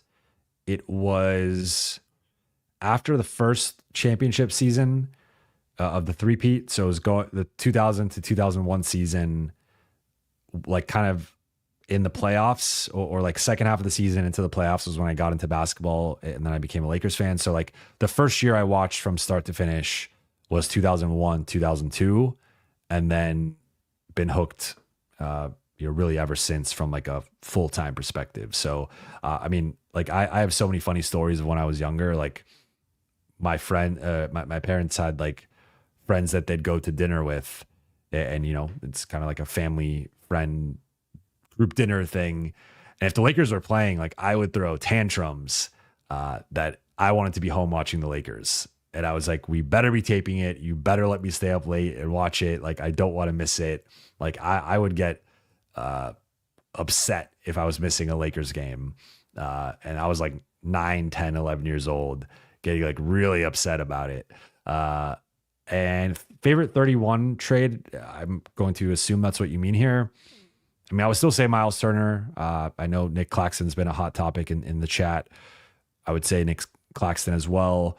If you could do Robert Williams for a protected first, I find that interesting, especially if you can. Could you make it lottery protected, top 20 protected, top 20 and a second or something, if they really want to, if they don't think that's fair value and they want an additional asset, something like that. But I think like those types of bigs would help a lot. And like if you add Miles Turner to this group or Nick Claxton, I think they have a real shot to win a championship. Robert Williams, I think, is clearly not on their level, but I think you have a chance to be a really good team. And maybe if Luka and LeBron are just that special together, like you could make the finals and then see what happens against Boston or Cleveland. But I think it's contingent. They probably have to use, I think as things stand, they probably have to use another first to be like a legit championship level contender. Again, barring like Luka and LeBron just going crazy, which is obviously possible based on their playoff histories. AW, hi Jovan, is there any way we can flip players for picks to use in future trades like Rui or AR or whoever? Yes, and one other thing they could do that I mentioned earlier is they could flip a swap. So I actually think things have flipped where the Lakers like more recent or more near-term picks lost some value because there was some uncertainty of like what that could look like in 2026 or 2028. Now they're most likely going to be very good in those years with Luka and potentially adding, either with Luka and LeBron or adding another star.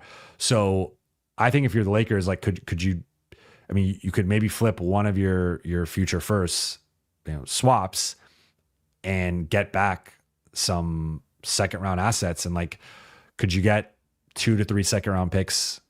Let's say 3 second round picks for a swap, and then go bring that to, I think you'd have to do your due diligence and know that if you can get a certain amount of seconds or like a certain value of seconds from a team, that you can get player X. But like, could you get Robert Williams for 4 seconds? Or something like that. Or maybe it is a swap in a second or something, and maybe that's all Portland would do. I think they would want more than that, but like you obviously have to do your due diligence and know like the value of the seconds and what teams would want those seconds. But if you do that, I think that's an option as well. But flipping a Rui or AR, the thing is that Rui would have to depend on the team. They'd have to really like him. I think that's a short list of teams. And even then, I don't know I don't think you're getting a first for Rui. I think you might be able to get, like, if a team likes him, I think you're getting multiple seconds for Rui. Like maybe 2 or 3 seconds. For AR, I think you could get a first and maybe even a little bit more. But I also don't think the Lakers want to just give up Austin for a first, especially because if you're just judging it in that sense, like if you're just trading Austin for a first, you are objectively getting worse because you are losing your third best player and getting a non-player back, like eventually a player, but not a current player. So your roster gets worse. But can they? Yes, they can. JM Ball 11, thank you for the super chat. Rui and DK for DeAndre Hunter, maybe. I think Atlanta would want more, to be honest. Like if you said Rui, DK in a first, I think that gets you probably close. Now the Lakers might argue that's too much. So I think finding a trade for DeAndre is a little tricky. George Santiago, does Luka have an entourage like Mencius to LBJ? He did have some of his own training staff in Dallas, and I haven't heard if they're coming with him to LA, but I would assume so. That's kind of how these things go. In general, I've heard he does not have an entourage, and talking to some Dallas people, pretty small circle, and like doesn't have a big group around him. Like, you know, I know his dad's a big figure in his life, and I'm sure he'll be moving to LA with him, but not anything like LeBron or other stars. Mo Love, okay, I see you clarifying now. Do you trust all the stories coming out? Seems like a lot of questionable sources who weren't in the know and rushed to be first. I would say I trust most of the stories that have come out, and I've been able to cross-reference and hear them from other sources and run them by other sources. So I would say a lot of what I believe. I think one of the interesting things that was kind of like at first, I think it might have been Haynes, but someone reported that like once the trade was getting close, like Rich Paul was given a heads up, but then there's been a lot of reporting that like it was kept completely silent, and then that it was a shock to Rich Paul, LeBron, AD, and that they didn't find out till after the trade was already agreed to. So like I've heard more of that version and not the initial version that was kind of reported or floated out there.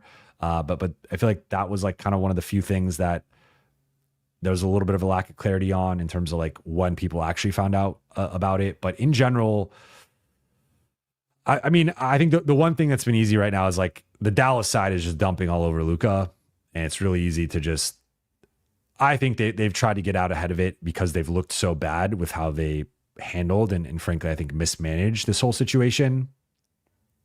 And so it's like a breakup. You try and get out ahead of it. It set the narrative and say, well, like you get dumped and then you come out and say, well, it was mutual, or like, actually, like I was going to dump them before they dumped me. And so I feel like Dallas has kind of tried to do a bit of that, of basically smearing Luka and saying, weight, conditioning, this and that. And like, it took them a day to put out a thank you video and a thank you public message to Luka, which I think is crazy. So it's like they handled it in a weird way. I don't quite get it, but I'll certainly say like in general right now, it's smokescreen season. There's a lot of, I would say, questionable reporters who are just throwing stuff against the wall to try to get clicks and views and stuff. So I would be careful with some of those people. But I think a lot of the main reporting that's come out from The Athletic, from ESPN, from Haynes, from Mark Stein, Jake Fisher, like some of those types of people, I think all that stuff has been very on point and very accurate. Roy Jackson, Drummond and Bona and Oubre for Cam, Wood, Gabe, and a first. It's an interesting trade. I like Bona a lot. And like he blocked LeBron. He blocked, I think he blocked LeBron twice, if I'm not mistaken. Had a really good game against the Lakers. I would consider this trade. I like Bona longer term, I guess. Oubre would help. Drummond would help. Like, I don't love the concept of Drummond as a starting center. I like, it's kind of similar, different player than Jonas, but like similar thing where I just think there's a limitation to like him as like a starting center. But I'd probably do a protected first, maybe. I don't know. It feels weird giving up a first for like these three level of players, but like compared to the three outgoing, I think you win the trade. Ideally, I think this is a trade you flip a swap floor and do like multiple seconds for that package. First, I don't know if any of those guys, like none of those guys individually rise to the first level, obviously, but like collectively, I don't know. I'd probably say I wouldn't give up a first for those three, but maybe I'm wrong. I like each of the three would help. I'm not going to say they wouldn't, but I think the Lakers probably have a higher bar for giving up a first, but yeah. Gorilla, is the AD bridge burned forever? I don't think so. I think it's burned for now, but he's going to have his jersey retired one day. He's going to have people chanting his name. We're going to see LeBron and KCP and Caruso and Kuzma and those guys return for the ceremony, and maybe Frank Vogel and like I think they'll make it, Jared Dudley, like Rondo, they'll make it a spectacle, and one day it will be repaired, but for now certainly it's and like I mean even seeing the message he like or the video he shared, it would, but you could tell I think he was a bit blindsided and hurt by it, but I think it's burned for now, but I don't think it's permanent. What does it matter, bruh? That is one of the better names on here. Thank you for the super chat. If AR is reasonable and cares about winning as much as he says he does, he should be thinking about coming off the bench. And the ilk of Manu have always thought he'd be optimized there. I get that. And look, maybe I'm wrong. Maybe this conversation is happening behind the scenes. Like this is something that is worth asking JJ about. And I do plan on asking him tomorrow or at some point soon about the whole Luka, Austin, LeBron fit, and if he thinks those three can all start together. So maybe I'm wrong, and maybe they've already had this conversation with Austin, and maybe he's coming off the bench. But I think for now, at least to start, I think they're going to keep him in the starting lineup. But again, I could be wrong. But to your point, like you could make the argument it is the optimized version. I can't really disagree with that. I understand the thinking behind it. I just also think there's a human element of it that, for as well as Austin has played, you add this guy, and I think it's just tough to just move that guy to the bench. What does it matter, bruh? Again, also, how is DK in / unprotected first not a layup for Kessler? It could be, but I mean, again, I think that they've had a really high asking price. That's just what, like, I mean, it's even been like 2 firsts might not even be enough for Kessler. So I've heard in the last couple of days that Kessler's unlikely, but again, maybe the Lakers are cooking something that, like, I don't think Danny Ainge is going to be going out of his way to help the Lakers again. I will say that. I'm Mark. When you guys say we will do a smaller trade, do you mean like for a mid-sized contract center? Yeah, that's more along the lines of what I mean, but by smaller, I guess you could say smaller to mid-sized move, depending on how you like. I would say Day'Ron Sharp, a vet minimum guy and a second round pick for Day'Ron, like Christian Wood and a second round pick for Day'Ron Sharp. I would classify that as a smaller move. But even trading for Robert Williams, if it was like Gabe, Christian, and a swap in a second, or a protected first or something like that for Robert Williams, I would still kind of classify that as a more like a mid-sized move. I wouldn't classify that as like a big move. I would classify a big move as like Rui, Dalton, a first and a second, a first and a swap for like Miles Turner. Like that to me is a big move because you're now giving up Dalton, a first, a swap, or a second. Like you're giving up multiple assets. I think most of the moves that the Lakers are more likely to do are like maybe one valuable asset and like 1.5 valuable assets, but not like multiple. So again, I didn't think they were trading for Luka. So there was no intel on that. Maybe there's another smoke screen here. Maybe there's another big move they have coming. I can't say I know every single thing that's going on, but from talking to people close to the situation, people I trust, and people that have a say in some of these things, like what I've been told is it more likely a smaller like move around or along the margins. Mike, thank you for the super chat. Do you think the trade Jamison signing was a premonition of the trade? Same timelines. Potentially. I hadn't thought of it that way. It is same timeline, basically. I think it was more them tempering expectations for like the type of center that they were going to add. So they were like, we might as well just like get as many bigs as we can and hope that one of these guys pops. But it did occur. I mean, I don't remember off the top of my head what date they added Jemison. It was, pulling it up quickly, because Rob Pelinka and Nico Harrison met on January 7th. January 15th was the Jemison two-way signing. So yeah, I mean that it is partly the same timeline. That's it. I hadn't thought of that. I will ask. Tim Tucker looking for a hint on the co-star, old or young. Say prime age, which it so middle age. I don't know, middle aged by NBA player standings. We'll say, or yeah. The Lindsey John show. What about Connect plus Jackson for Jalen Duren, then Rui, Wood, and Cam for Andre Drummond, plus Oubre or Caleb Martin, include their second, plus Rui being rerouted, and Sixers get another second or two. I would guess Detroit wants more for Duren. The second one I think is realistic. Relatively. I think for Philly, it's sort of like, why would you want to take on Rui? Like, is adding that second enough for you or not?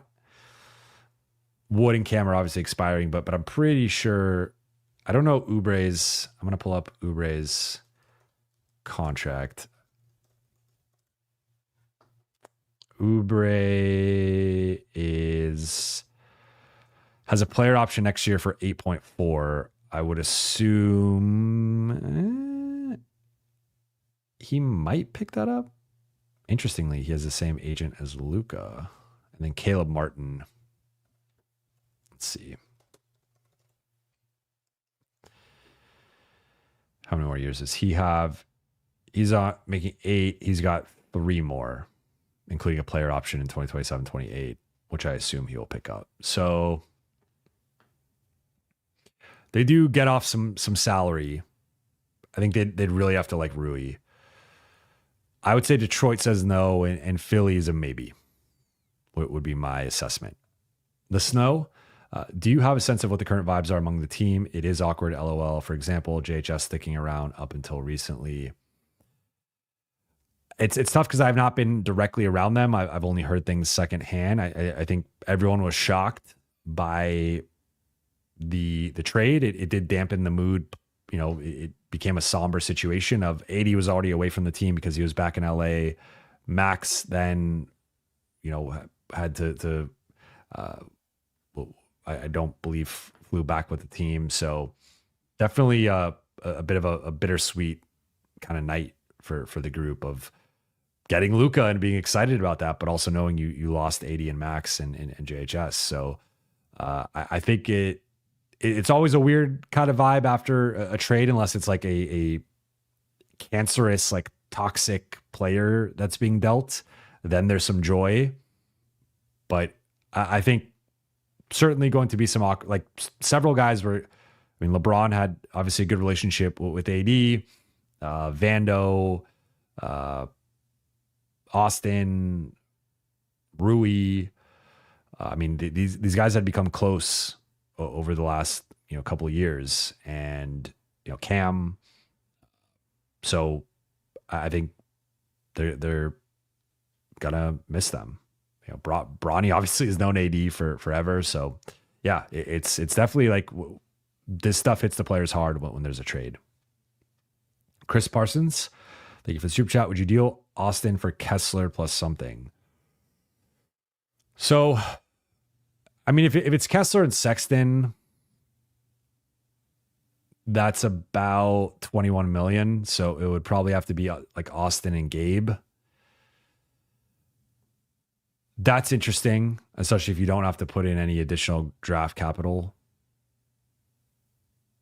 I don't know. I mean, I do think you can argue Austin is more expendable now, having LeBron and Luka. I think you could also argue that Austin is set up to, like, you know, once LeBron retires and then the Lakers go pursue a second star, like you could still have Austin fit in there as either a starter, depending on how it looks, or maybe like the sixth man. But that's a tough one. I don't know. I guess it depends what the something is. Again, I would actually say again, kind of like, I don't think the Lakers would try and trade him in something like this, but I think it depends on what the something is. I'd have to think about it more. Andrew, Rob Williams / Jay Grant, third center out the rotation, cost. They want a lot for Robert Williams. Talking to people on the Portland side, I've heard they want an unprotected first. I think that's pretty crazy for a guy who's never played more than 61 games in a season. Jeremy Grant, I'd stay away from. He's making $30 million, and I think that's too much. Johnny T, do the Lakers have CP3 in their plans? Not that I've heard. Obviously, there's been interest in the past, and he has the relationship with LeBron. I think if he is bought out and is available, he could be an option as a buyout guy, but I've not specifically heard anything with CP3. Jerry Soriano, your lender for life. Amazing advertising there. Is Kessler worth a first and connect? Ainge would take it. If you know that, then yes, I think, especially with the, we're talking about trying to kind of almost do the two timeline thing of like compete now, but also compete later. Kessler fits that. Dalton, I don't think quite does. I have some real questions about Dalton's playoff viability. So I would do a first and connect if you could get Kessler. D.A. Berkus, connect for Sharp and seconds or a protected first. That's an interesting one. I don't think the Lakers do it. I mean, maybe if it's Sharp and a protected first, but I think they value Dalton more than that. So I don't think the Lakers would do it, but it is an interesting trade construction. Steve Stevenson, any star wants to go / get drafted by Dallas now? I guess AD. Like, AD has a good relationship with Nico Harrison. I think there's an element, and people have talked about this, of like, I thought Ethan Strauss, formerly of The Athletic and ESPN, had a really good piece on his Substack of basically his interpretation of everything that's gone on. And he uncovered, so Nico Harrison's previous biggest blunder was botching the Steph Curry presentation for Nike in 2013, where they basically took the Kevin Durant pitch and just changed the name and made it Stephen instead of Kevin. And someone in the meeting, I don't think it was Nico, but again, he was kind of running everything, called Steph Curry Stephon. And just the lack of like tailoring the presentation to Steph, and also the big blunder of calling him Stephon, ultimately made him not stick with Nike and made him go to Under Armour. And so Ethan wrote that story for ESPN back in 2016. And then now kind of did the follow-up with analyzing Nico and whatnot. His assessment was basically just like being a player rep for on the sneaker side. Like you are in the relationship business with these guys. It's a big relationship business, and it's kind of like catering to them and what they want. And it's big on you and the player having a good relationship. And it seems like clearly Nico and Luka did not have a good relationship. And ultimately Nico was the one who was running the show, and no more Mark Cuban and maybe some new owners who aren't as involved in the basketball decision-making process. And so it seems like Nico kind of just decided on his own, I don't mess with Luka. He doesn't really mess with me. So we're going to make the trade. And I think so. I would say any star going to Dallas or in that of note, Kyrie and AD, now the two best players on Dallas, both have pre-existing relationships with Nico Harrison from the Nike days. Both are Nike athletes. So I think anyone going there probably should be a Nike athlete or have a good relationship with Nico Harrison. That's my biggest takeaway from it. Just Jack's Music, thank you for the super chat. Don't see a question, but I appreciate it. LKR Ball, yo, do you think Luka breaks Kobe's 81? He dropped 73 just a year ago. I think if I was betting on a current player to break it, I would say Luka. I still think 81 is so tough to get to. There's a reason why only 2 players have scored 81 or more points in NBA history. Again, I tend to be conservative sometimes with like percentages of these types of things. So I'm going to say no. But if I had to pick a player to break it, I would pick Luka. So I guess make of that what you will. Lakers 702, choose one, Time Lord or Claxton. To me, it ultimately comes down to the price, but I guess in a vacuum, I pick Claxton. Depending on the price, I might pick Time Lord, but all things being equal, I pick Claxton. I will be wrapping shortly. I'm trying to get through the rest of these super chats, and then I will have to go. We're about to hit the 2-hour mark.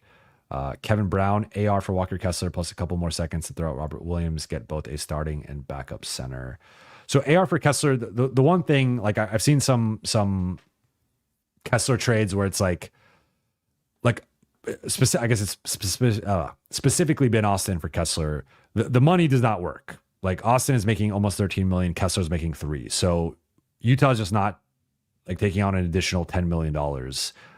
So that's a factor. You like Utah would have to put in additional players, and then for the Lakers, you're already at a maxed out roster, so you got to figure that part of it out. So the money doesn't quite align. In theory, I love adding Walker Kessler and Robert Williams. Again, I'm not quite sure if LA would do AR for Walker.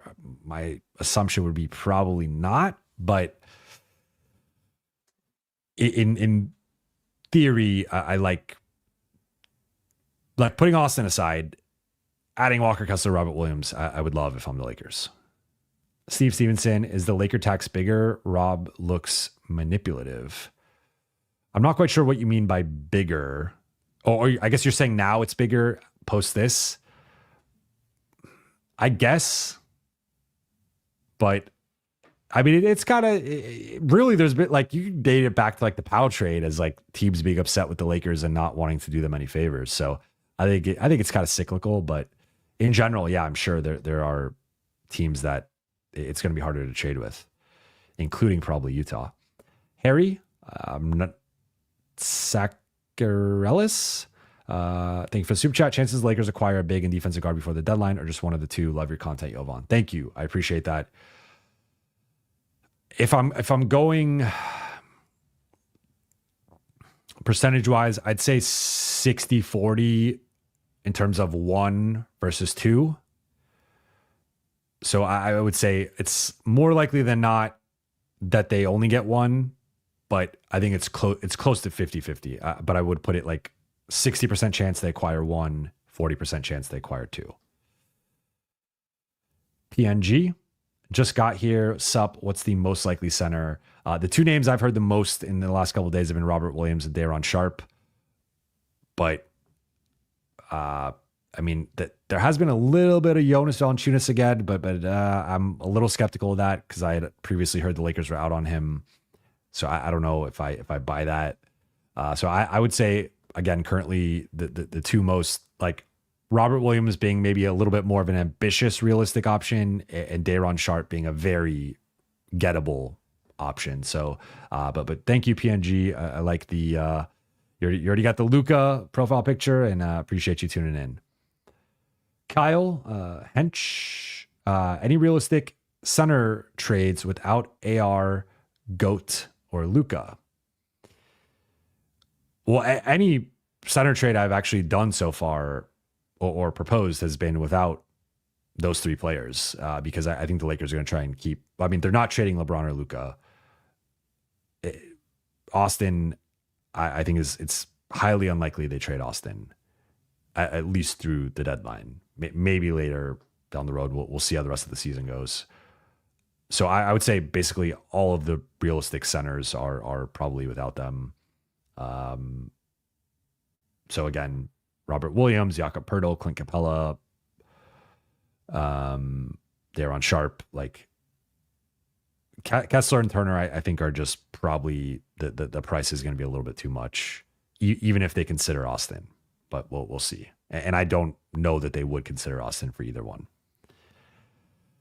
Died Haddad, Luka Magic plus King James equals Magic Kingdom. I like that one. I had not heard or seen that one. I also like the 77 plus 23 equals 100. That was one that I first saw on Twitter. Then the Lakers ended up posting that one. So I think this is the perfect place to end here. We're just about at 2 hours. Once again, continuing to have a much bigger audience in here. I appreciate you all tuning in. But that will do it for today's show. I appreciate you all so much for watching and listening. For those watching on YouTube, please be sure to hit that subscribe button, turn on channel notifications, and like and comment on this video. For those listening on Apple Podcasts, Spotify, or your podcast platform of choice, please be sure to follow, download, and leave a 5-star review. Before I wrap up, just want to shout out people in the chat. Tali Khalifa says thank you. Late Night Gang, shout out to the Late Night Gang. Now we're really getting into the Late Night Gang territory. It's 9:30 Pacific time. Mr. TD says let's go. Choco Thunder, Jake from State Farm, J Note, Mo Love, Kurt Affair, Dark Galaxy, LeBron to Kobe LA. He says Jovan, tell Luka to bring us a championship. I don't think I have to tell him. I think it's going to happen at some point. J Note, W Stream as always, appreciate you. Hanel, C-Sense, Mo Love, Paco, Mr. T. Appreciate you all so much.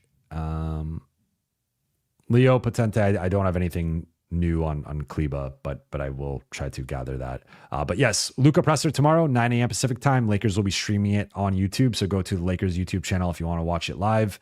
I will be writing after, but the second I get back, I'll be going either live or doing an episode of Buha's Block with some takeaways from the presser and what we learned.